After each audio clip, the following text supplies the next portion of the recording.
Halo teman-teman, selamat sore, selamat datang di Perempuan Gagal. Dan sore ini saya Ayu Kartika Dewi bakal ditemenin sama tamu kita sore hari ini. Jadi namanya Mbak Sadia Maruf. Jadi Mbak Sadia, di manakah dia? Ah, Hai, Assalamualaikum. Selamat sore teman-teman sekalian. Waalaikumsalam. Apa kabar Mbak Dia? Alhamdulillah, baik-baik. Terima kasih banget udah mau nemenin ikutan ngobrol-ngobrol dan dengan sangat berani bakalan sharing di Perempuan Gagal. Karena kan pasti biasanya sharingnya di forum-forum inspirasi gitu ya. Mbak ini sekarang sharingnya di forum kegagalan. Lomba-lomba menjadi orang gagal. Mbak dia boleh tolong kenalin diri dulu dong teman-teman yang ada Oh di sini. iya, selamat sore teman-teman sekalian. Assalamualaikum, salam sejahtera bagi kita semua. Perkenalkan, nama saya Sadia Ma'ruf, bekerja sebagai stand-up comedian, juga conference interpreter, public speaking kadang-kadang, ibu rumah tangga khususnya. Nah ini teman-teman yang ada di sini kita nggak expect Mbak Dia untuk ngelucu kan ya, karena kita expect untuk menceritakan. Meskipun Mbak Dia adalah stand up comedian. Jadi saya tuh beberapa kali nonton Mbak Dia lagi ngamen gitu. Ngamen tuh maksudnya lagi stand up comedy di depan panggung atau di YouTube dan emang lucu luar biasa sih. Dan makasih banget Mbak Dia udah berkenan di kita sore ini. Teman-teman, kita bakalan ada beberapa sesi. Jadi sesi yang pertama saya sama Mbak Dia bakalan pamer kegagalan. Kemudian nanti sesi yang kedua bakalan ada saya sama Mbak Dia ngobrol-ngobrol. Terus nanti di sesi ketiga teman-teman bisa tanya-tanya. Nah, terus baru nanti di sesi yang terakhir, kalau misalnya teman-teman mau curhat, silahkan. Jadi ruang curhat dibuka gitu ya. Nah, kira-kira 20 menit, 20 menit, 20 menit tuh. Gitu. Oke. Nah, sekarang teman-teman silahkan ke chat room. Nah, jadi seperti biasa kalau di sesi pamer kegagalan ini, silahkan teman-teman di chat room sebutkan satu atau dua kata gitu ya, yang bisa menjadi topik.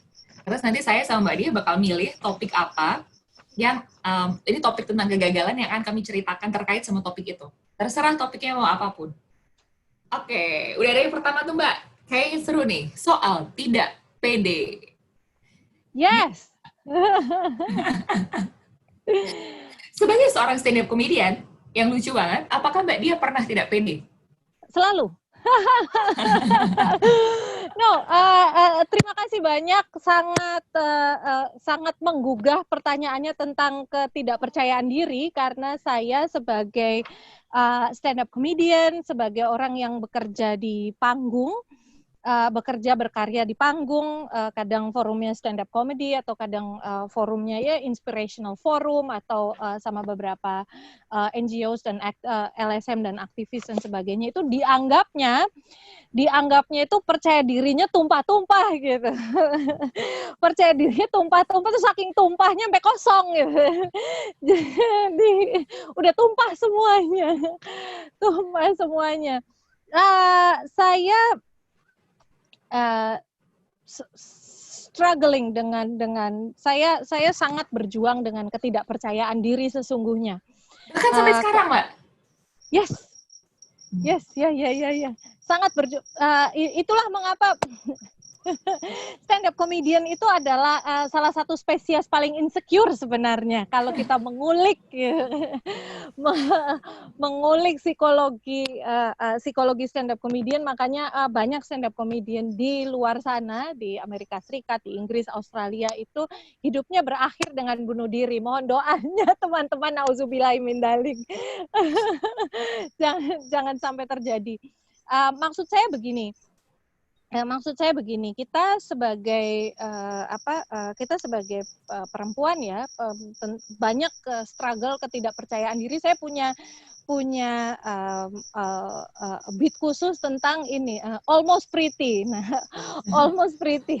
Penjelasan saya adalah demikian. Saya sejak kecil bukan karena komentar orang sebenarnya. Ada faktor komentar orang, tapi personal, mental personal ya, dan ketidaknyamanan personal. Saya itu mendefinisikan diri sebagai almost pretty gitu. Jadi almost pretty. Jadi cantik enggak, menurut mainstream ya. Cantik enggak, jelek enggak, nanggung gitu. Jadi nah nanggung sehingga tidak berbicara tidak pernah melihat diri sendiri dari kecantikan. Tetapi hikmahnya adalah saya kemudian belajar keras, jadi orang yang selalu berusaha, jadi orang yang ingin terbaik, punya pemikiran yang terbaik, karena saya melihat bahwa penampilan saya itu sama sekali bukan plus point gitu. Penampilan saya bukan plus point. Adik saya bilang, adik saya itu fashion designer, kalau saya fashion disaster gitu. Persoalannya adalah ketidakpercayaan diri terkait penampilan, satu, ketidakpercayaan diri terkait penampilan, kemudian kompensasinya atau hikmahnya, teman-teman ada yang bilang hikmah dari kegagalan dan segala macam, bagi saya kegagalan untuk percaya diri sepenuhnya dari segi penampilan, tetapi kompensasinya adalah bagi saya melihat bahwa kalau bicara daya tarik, maka daya tarik saya adalah dari apa yang saya kuasai, misalnya apa yang saya ketahui, bagaimana saya berbicara dengan orang lain, bagaimana saya berteman dan lain sebagainya. Itulah mengapa di masa pandemi ini itu membongkar luka sesungguhnya. Waduh, gimana tuh, Mbak? Membongkar luka karena ini saya adalah orang yang kerjanya tampil di publik sebagai stand up comedian, dan bagi saya saya melihat salah satu kekuatan saya adalah di live shows, bagaimana di show langsung, dan salah satu alasan kenapa saya sangat mencintai stand up comedy juga interaksi langsungnya. Saya dengan energi saya menyerap energi penonton, saling terhubung secara langsung. Sedangkan di masa pandemi ini kita harus beradaptasi sedemikian rupa agar bisa tetap berkarya dengan video, dengan video chat seperti Zoom, seperti ini. Itu sangat bagi saya di awal-awal pandemi ini, 1, 2, 3 bulan pertama itu sangat mengorek luka lama ketidakpercayaan diri gitu. Kalau teman-teman yang di sini silakan follow @sakdia.maruf.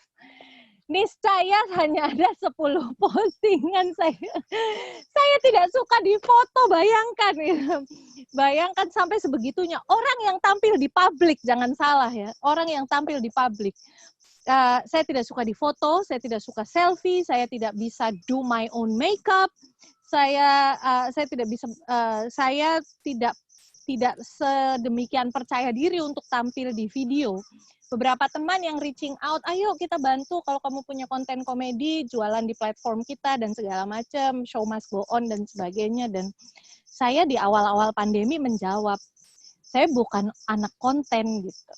Saya bukan anak konten, saya anak live. Karena ketika konten, saya kemudian dihadapkan dengan muka saya sendiri gitu, bercermin gitu. Sementara ketika live, saya bisa menggunakan segenap kemampuan dan kekuatan apa yang saya anggap sebagai kelebihan saya untuk saling merangkul dengan audiens saya. Sehingga pandemi adalah kehilangan yang sangat-sangat luar biasa bagi saya dan kesulitan yang sangat luar biasa karena adaptasinya juga tidak semudah teman-teman stand up comedian yang lain yang memang sehari-hari juga sudah ngonten gitu. Ya. Oke. Giliran saya. Soal tidak percaya diri itu, bahkan mungkin sampai sekarang saya juga masih banyak nggak pedenya ya. Jadi kalau ditanya, Kayu masih pernah ngerasa insecure? Nggak pernah banget lah, sering banget sampai sekarang juga masih sering banget gitu.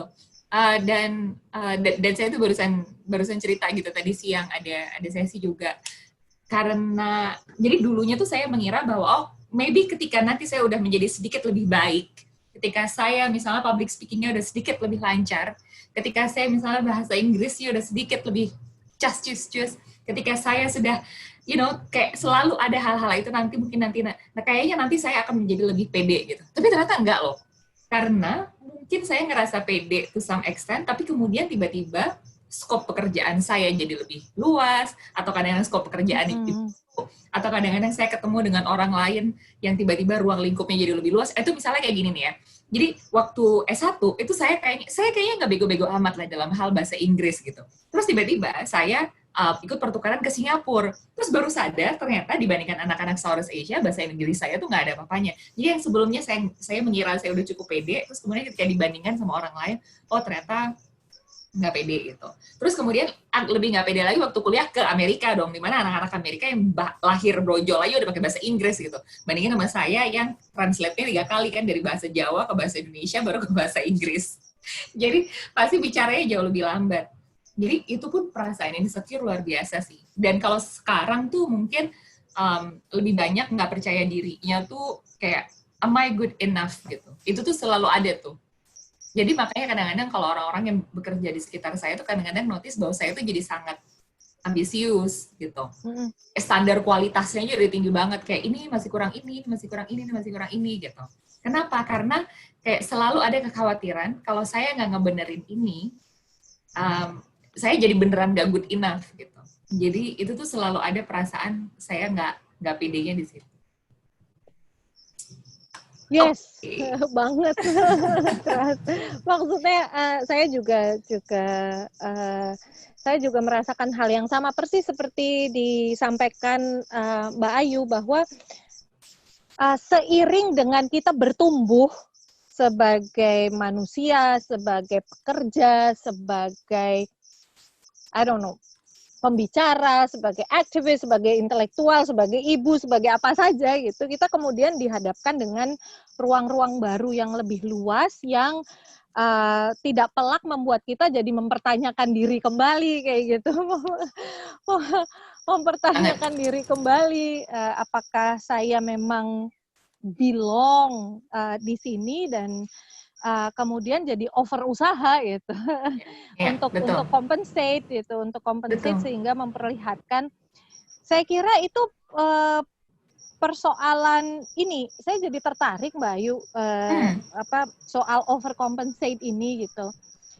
Ketika kita melihat misalnya orang Indonesia yang kemudian cukup berani, jadi bukan hanya ada kesempatan dan kemampuan, tapi ada keberanian juga gitu, cukup berani untuk kuliah di luar negeri misalnya, atau terlibat dalam berbagai forum internasional dan lain sebagainya. Itu luar biasa bagus loh, luar biasa.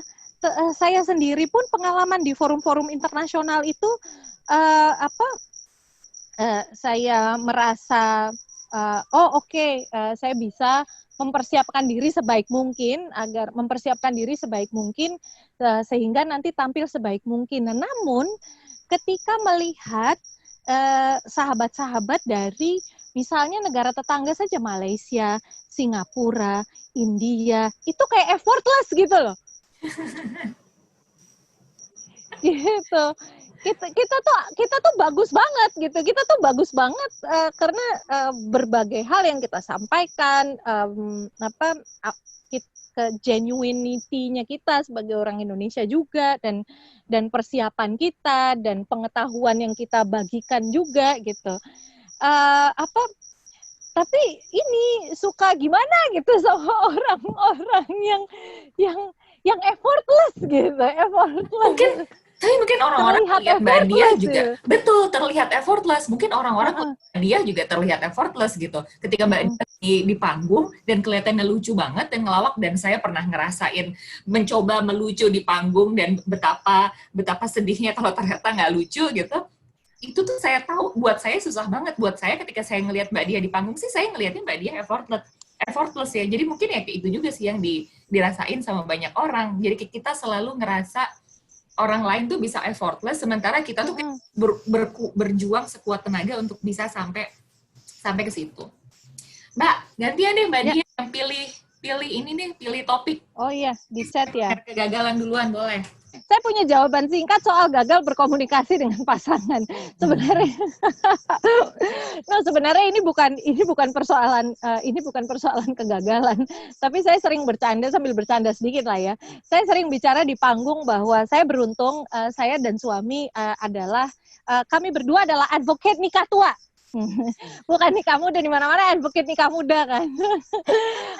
Nikah umur berapa, Mbak? Saya umur 34 tahun, suami saya umur 40. Saya biasanya bicara di panggung bahwa he's a feminist, I'm just desperate. Jadi kayak gitu. Terus kalau bicara soal komunikasi gitu,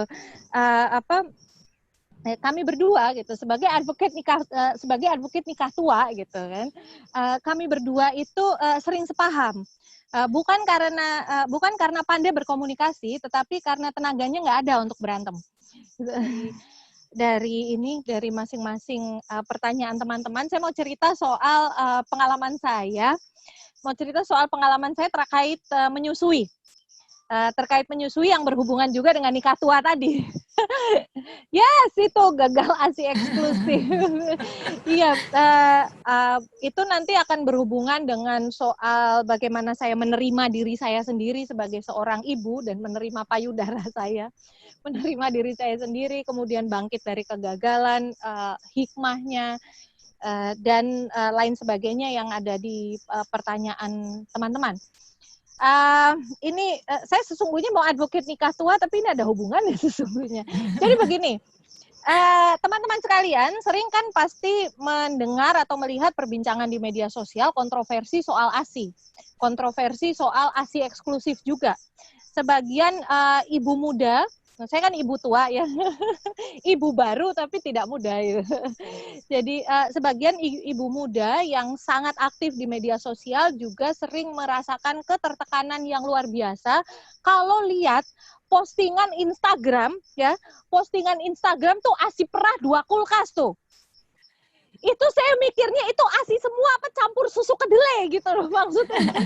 Kok bisa sebanyak itu?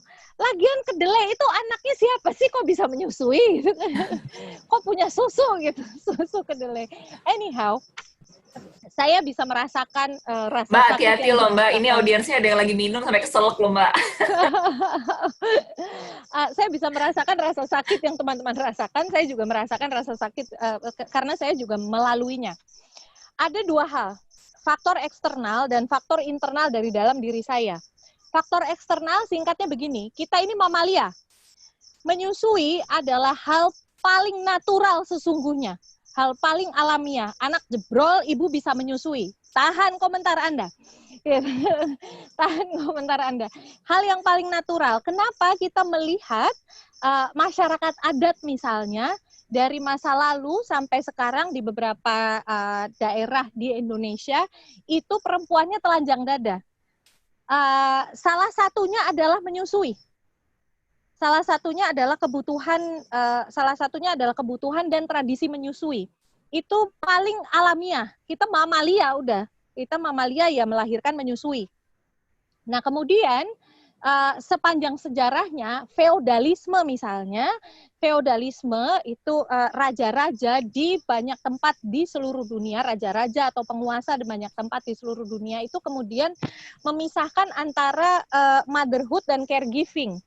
Kita tahu di raja-raja di Jawa ada tradisi mbok emban dan segala macam. Kalau kita sering melihat berita-berita kerajaan Inggris misalnya, perjuangan Putri Diana untuk membesarkan anaknya sendiri itu sangat sulit karena perawatan anak itu kemudian diserahkan kepada orang lain. Ketika diskusi tentang Black Lives Matter misalnya, saya menemukan satu artikel yang amat menyakitkan bahwa menyusui itu dianggap savage, dianggap tidak beradab, dianggap milik yaitu tadi masyarakat masa lalu, masyarakat adat dan lain sebagainya, sehingga ibu-ibu kulit putih itu kemudian menyusukan anaknya kepada ibu-ibu budak kulit hitam. Nah, yang jadi persoalan, ibu susu adalah sesuatu yang biasa. Yang jadi persoalan adalah kalau mau menyusukan anak, berarti kan si ibu kulit hitam yang pada saat itu posisinya budak itu kan harus punya anak juga. harus punya anak juga sih agar bisa keluar air susunya. Yang terjadi adalah sebagian dari budak-budak tersebut diperkosa agar bisa hamil sama dengan istri tuannya.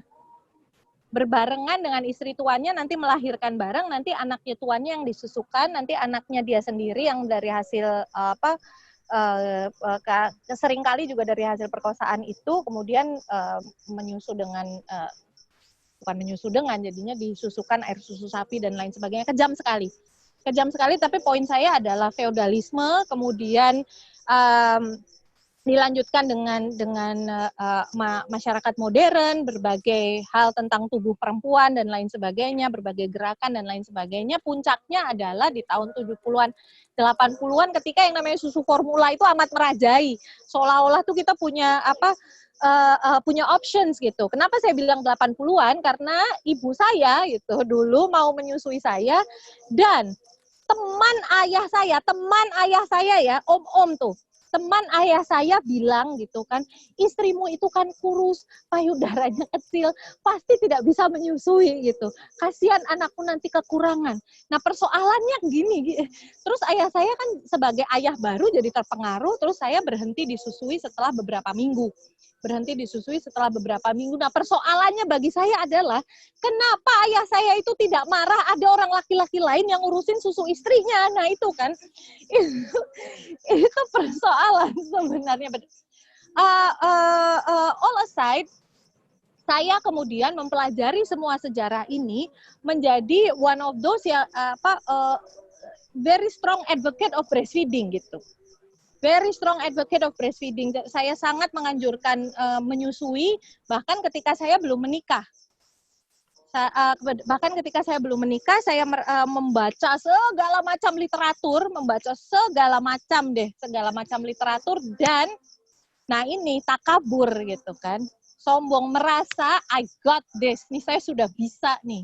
Kalau saya nanti hamil, melahirkan tuh udah pasti beres gitu kan. Sudah pasti beres karena saya menguasai segala ilmunya. Bahkan kalau misalnya ASI tidak lancar dan lain sebagainya, itu caranya yang bayinya dipakein cangkir lah, apalah segala macam. Pokoknya yang teman-teman ketahui itu saya sudah ketahui sejak usia 20-an. Jadi textbook udah apal semua. Nah, jebret melahirkannya semuanya itu jauh di luar bayangan. Saya posisinya saat itu di Pekalongan, tradisi ya melahirkan pertama tuh bareng sama ibu gitu, pulang ke kampung halaman di Pekalongan. Nah proses melahirkan dan proses kehamilan, menyusui itu kan saya tahu nih by textbook menyusui itu pakai begini-begini lagi. By textbook saya tahu tuh yang namanya menyusui itu dipersiapkan sejak kehamilan. Saya berusaha mempersiapkan sejak kehamilan, mendatangi puskesmas terdekat untuk senam hamil dan lain sebagainya. Puskesmasnya menjawab apa? Kami menyediakan layanan senam hamil, konsultasi, pijat payudara untuk kelancaran ASI dan lain sebagainya. Tapi untuk saat ini belum bisa. Dananya belum turun. Ya Allah. Siapa itu oknumnya? Dinkes Jateng atau Provinsi Jateng? Saya di Pekalongan soalnya. Dinkes Provinsi Jateng atau Kementerian Kesehatan Pusat? Aduh, dananya belum turun. Itu kan unexpected semua ya. Dananya belum turun. Oke, akhirnya pakai YouTube aja, senam sendiri dan lain sebagainya kayak gitu-gitu. Tetap sepenuh percaya diri.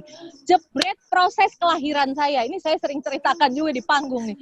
Proses kelahiran saya semuanya bagus, kontraksi aman dan lain sebagainya. Sampai ditinggalin sama objin saya karena udah oke semua.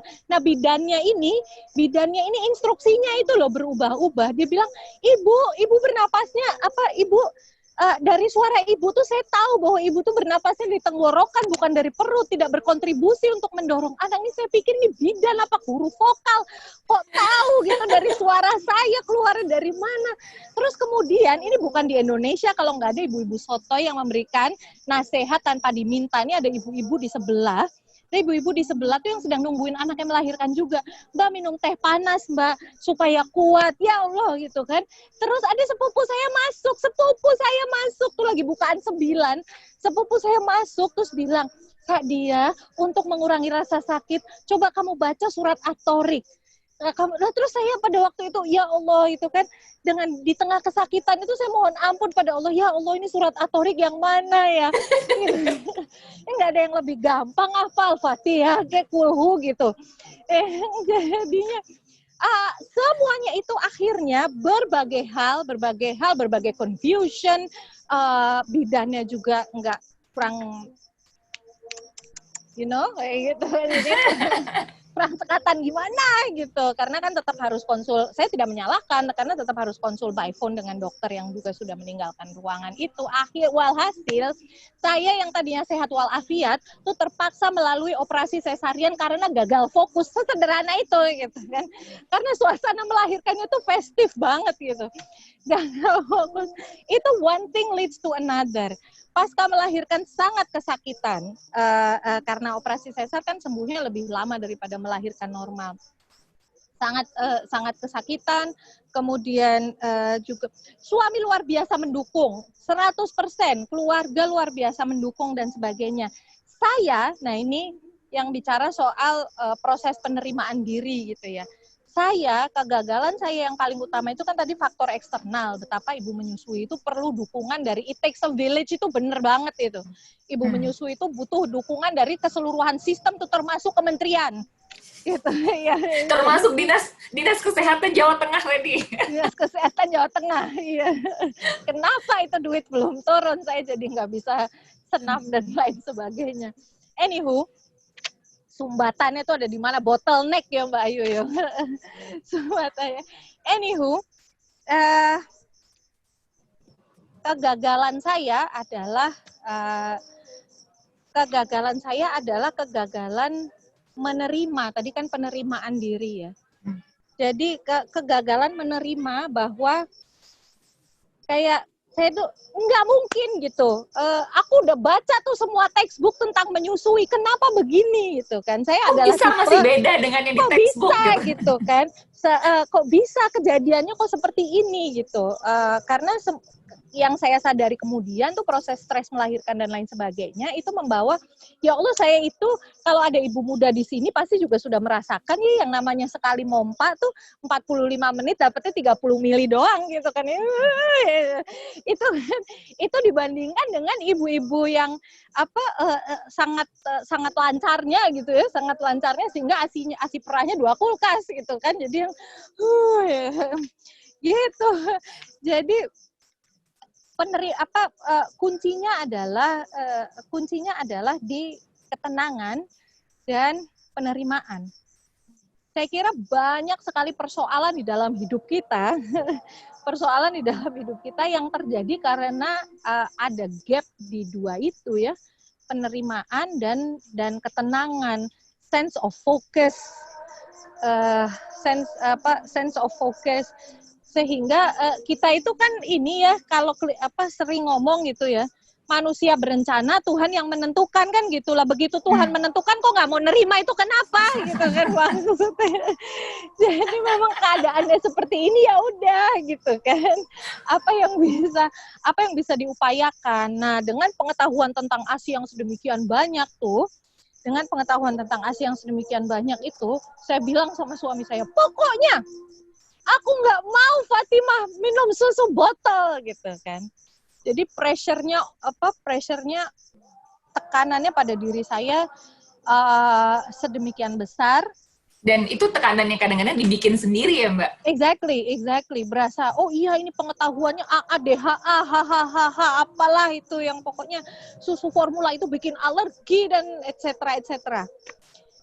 Hikmahnya adalah yaitu, kalau sering ngomong ya, manusia berencana Tuhan yang menentukan itu, ya praktekkan dong, jangan ngomong aja. Terus juga pengetahuan, rencana, ilmu, dan lain sebagainya itu kan juga hasil riset. Nah, pelajarannya adalah kehidupan kita ini juga adalah riset. Gitu. Kehidupan kita ini juga adalah riset. Pahamilah itu, terimalah bahwa trial and error itu ada. Jangan hanya karena di buku dan berbagai penelitian yang sudah terbukti itu bilang begini, itu kemudian kita menyalahkan diri sendiri. Kalau untuk urusan ASI, yang namanya menyalahkan diri sendiri itu jadi lingkaran setan gitu. ASINya keluar dikit, menyalahkan diri sendiri gitu kan, ditambah Makin menyalahkan stres, orang lain di makin dikit dinkes itu lagi. tadi gitu kan, menyalahkan diri sendiri ditambah menyalahkan orang lain, jadinya makin sedikit gitu kan, makin sedikit. Nah kalau saya bisa menyampaikan pelajaran tentang ASINya sendiri ya, pelajaran bukan hanya yang saya rasakan gitu. Ini masih egonya saya masih gede sebenarnya di perempuan gagal pun gitu. Jadi masih yang breastfeeding advocate sambil tidak rela bahwa anaknya minum formula gitu. Jadi waktu akhirnya Ego, anaknya minum formula, Mbak? formula mulai 5 bulan. Itu momen yang paling sedih dalam hidup saya, tetapi yang menarik adalah setelah mulai formula, cuman saya nggak suka bicara seperti ini karena tidak mau suggest ibu-ibu kemudian langsung jump into pilih formula gitu loh. Ya itu ya, egonya mesti gede gitu sebagai breastfeeding advocate. No, yang terjadi adalah sesungguhnya penerimaan diri itu. Ketika sudah mulai, pakai formula, tidak ada jalan, berat badannya nggak naiknya sedikit banget, dan itu akan membahayakan tumbuh kembang dia dan lain sebagainya. Detik itu, saya justru bisa mulai menyusui dengan sangat nyaman sampai hari ini. Gitu. Karena, begini, air susu saya mungkin tidak cukup kuantitasnya gitu ya. Textbook nggak ada itu yang namanya ibu air susunya tidak cukup kuantitasnya. Semua textbook tentang ASI itu pasti akan bilang kuantitas ASI itu pokoknya setiap anak itu cukup dengan ASI ibunya. Semua textbook akan bilang seperti itu. Karena it's true. Nah, pelajarannya itu pelajaran di luar diri saya pribadi ya, sebagai advocate of breastfeeding, saya kira saya look back gitu, bahwa pengetahuan atau memori manusia ini kan berevolusi ya, kita percaya ya, memori sel gitu ya, memori tubuh, memori darah dan daging kita itu dirusak perlahan-lahan oleh sistem yang tidak memihak pada ibu, sehingga ibu modern itu posisinya sedemikian rapuh dan rentan tubuhnya sehingga tidak bisa memproduksi ASI sehingga sebagian, bukan semua, sebagian tidak bisa memproduksi ASI secara alamiah dan jumlahnya yang sebanyak itu. Proses industri susu formula ini kita bicara big corporation gitu kan, big corporation yang inducing pikiran kita dengan ini sehat, mengandung DHA dan lain sebagainya. Botol susu, industri botol susu it's a whole other thing. Mereka mengkampanyekan bahwa ini persis seperti puting ibu katanya. Lah saya mikir kan, ini ibunya siapa gitu kan, yang jadi model kok putingnya bagus amat gitu kan, bagus standar lagi ukurannya. Padahal kan kita nih kanan kiri aja beda gitu kan. Jadi this whole food industrial complex dan juga proses ratusan tahun sejarah yang membuat perempuan kemudian tubuhnya tidak sebagus dulu lagi meskipun kita merasa sehat dan kuat ya gitu ya. Itu adalah sesuatu yang penting untuk kita kritik kalau kita bicara soal analisis sosial yang lebih jauh kayak gitu. Tapi kalau bicara soal yang sekarang kita hadapi, nomor satu adalah ketenangan dan penerimaan diri pada akhirnya. Saya pernah ikut seminar Dr. Tiwi. Dr. Tiwi itu advokat breastfeeding yang sangat-sangat kuat dan sangat vokal, dan juga dokter anak yang sangat baik. Tapi dia bilang begini, susu formula itu bukan racun gitu. Susu formula itu bukan racun. Jangan sedemikian menyalahkan diri sendiri ketika anak harus konsumsi susu formula. Ketiga, terakhir, nih kita mau masuk Q&A. Ketiga, terakhir, saya kira begini, sekarang ini kan aktivisme breastfeeding, aktivisme menyusui, itu kan sudah makin gencar. Aktivisme menyusui sudah makin gencar dan itu bagus. Dan saya bagian daripadanya juga, masih zaman muda dulu. Sekarang sekarang sih penerimaan diri aja. Nggak bisa menjadi sangat vokal lagi sebagai breastfeeding advocate karena anak saya formula sebagiannya. Anywho, yang penting untuk dilihat adalah untuk mengembalikan. Yang penting untuk dilihat adalah ketika proses menyusui itu dikembalikan lagi oleh masyarakat kita sekarang ini, itu ada gap yang sangat besar, dalam cara narasinya dibangun gitu. Narasi yang sekarang dibangun tentang menyusui adalah semata-mata buruknya susu formula dan baiknya ASI.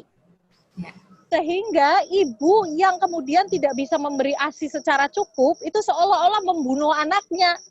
Jadi ngerasa sangat bersalah banget.